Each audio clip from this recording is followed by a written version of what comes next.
Assalamualaikum warahmatullahi wabarakatuh. Di sini kami akan mempresentasikan materi tentang pengenalan akuntansi internasional. Nama anggota kelompok yang pertama ada Aldi Pradika Putra dengan NIM 2019-12009. Yang kedua ada Eka Miftahul Rozak dengan NIM 2020-12111. Yang ketiga ada Rani Fitria dengan NIM 2020-140. Dan yang terakhir dengan saya sendiri, Maulida Ulia Kamila dengan NIM 2020-156. Selanjutnya ada sudut pandang sejarah. Sejarah akuntansi merupakan sejarah internasional. Kronologi berikut ini menunjukkan bahwa akuntansi telah meraih keberhasilan besar dalam kemampuannya untuk diterapkan dari satu kondisi nasional ke kondisi lainnya.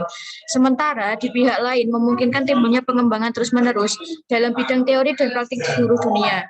Yang pertama ada abad ke-14 dan 15 dimulai dengan sistem pembukuan berpasangan atau double entry bookkeeping yang diperkenalkan oleh Luca Pacioli pada tahun 1447. Luca memperkenalkan 3 catatan penting yang harus dilakukan, yaitu buku memorandum, jurnal, dan buku besar.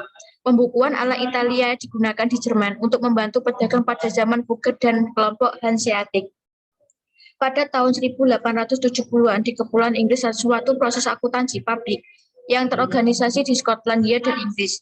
Dan yang terakhir pada abad ke-20, permasalahan tentang akuntansi mulai muncul dan berkembang hingga sekolah bisnis mengakui akuntansi sebagai suatu disiplin ilmu akademik sendiri pada sekolah perguruan tinggi. Yang selanjutnya ada sudut pandang kontemporer. Kontemporer merupakan faktor-faktor yang menambah pentingnya adanya akuntansi secara internasional. Hal ini dikarenakan terdapat beberapa faktor antara lain. Yang pertama, pertumbuhan dan penyebaran operasi multinasional. Yang kedua, ada kompetisi global. Yang ketiga, ada merger dan akuisisi lintas batas. Yang ketiga, ada inovasi keuangan. Yang keempat, ada internasionalisme pasar modal. Selanjutnya akan dijelaskan oleh teman saya, Mas Aldi.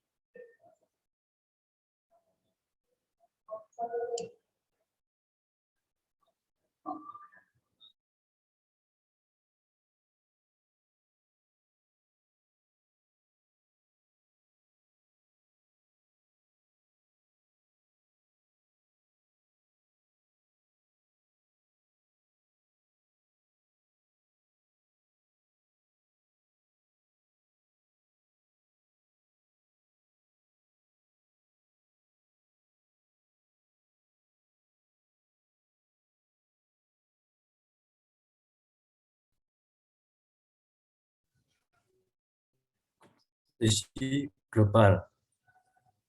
Penentuan acuan atau benchmarking, suatu tindakan untuk membandingkan kinerja satu pihak dengan suatu standar yang memadai. Bukanlah hal yang baru. Hal yang baru adalah standar perbandingan yang kini melampaui batas-batas nasional. Sebagai contoh, alat ukur kinerja yang sering digunakan adalah pengembalian atas ekuitas atau return of equity. Bisa juga disebut ROE. Next.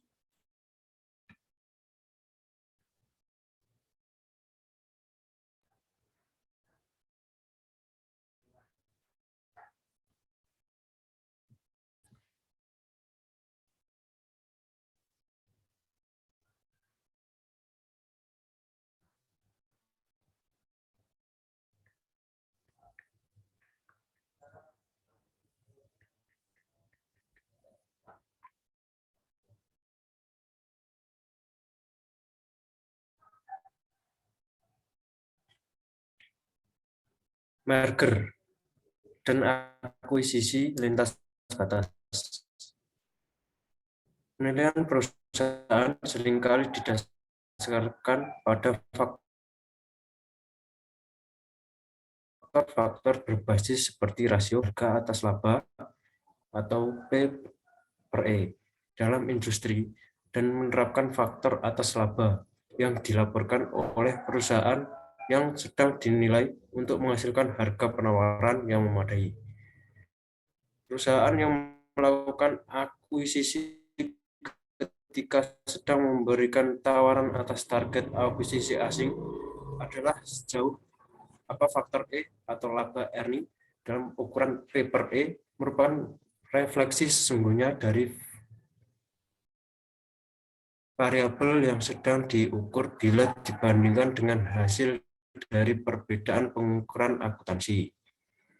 Peredaran aturan pengukuran akuntansi dapat menimbulkan arena bermain yang tidak seimbang dalam pasar untuk memperoleh kendali perusahaan. Selanjutnya akan dibacakan oleh Mbak Rani. Selanjutnya yaitu inovasi keuangan. Manajemen risiko telah menjadi istilah yang populer dalam lingkungan perusahaan dan manajemen.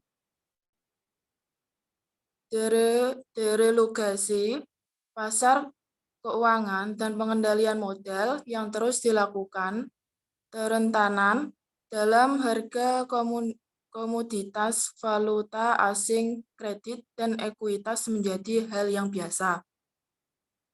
Pertumbuhan jasa manajemen risiko yang cepat memungkinkan perusahaan dapat mempertinggi nilai perusahaan dengan mengatur manajemen risikonya. Selanjutnya, memiliki keahlian manajemen risiko sangat dihargai oleh pasar.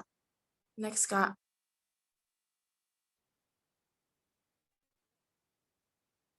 Selanjutnya yaitu internasionalisasi pasar modal.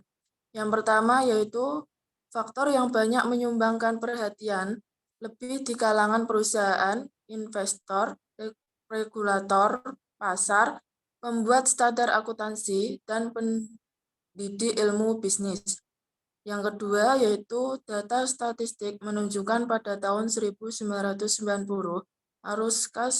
arus modal lintas batas negara melonjak naik lebih dari 20 kali lipat.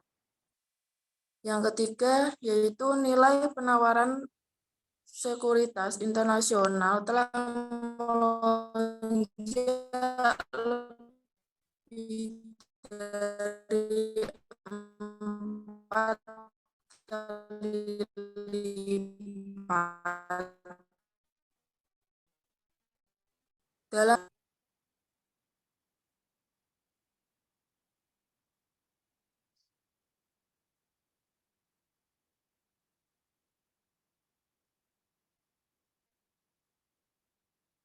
Next. Selanjutnya yang keempat adalah 3 wilayah dengan pasar modal terbesar adalah wilayah benua Amerika, Asia, Pasifik, dan Eropa, termasuk juga di dalamnya Afrika dan Timur Tengah. Yang kelima, wilayah Amerika 13% melonjak dari 11.931 triliun dolar di tahun 2002 hingga 19.485 triliun dolar di tahun 2005. Dan yang keenam, Eropa 17,2% meningkat dari 6.465 triliun hingga 12.206 triliun. Yang ketujuh, Asia Pasifik meroket 20%, naik dari 4.437 triliun hingga 9.310 triliun. Next. Selanjutnya pasar ekuitas Eropa. Pasar modal Eropa sedang mengalami perubahan besar dalam waktu singkat. Perubahan ini mencerminkan dan sekaligus merupakan contoh perubahan yang terjadi di pasar modal di seluruh dunia. Dengan demikian, tinjauan lebih dekat terhadap pasar ekuitas Eropa akan membantu dalam memperoleh landasan akan pemahaman yang lebih baik terhadap pasar ekuitas secara umum. Selanjutnya saya silakan kepada moderator.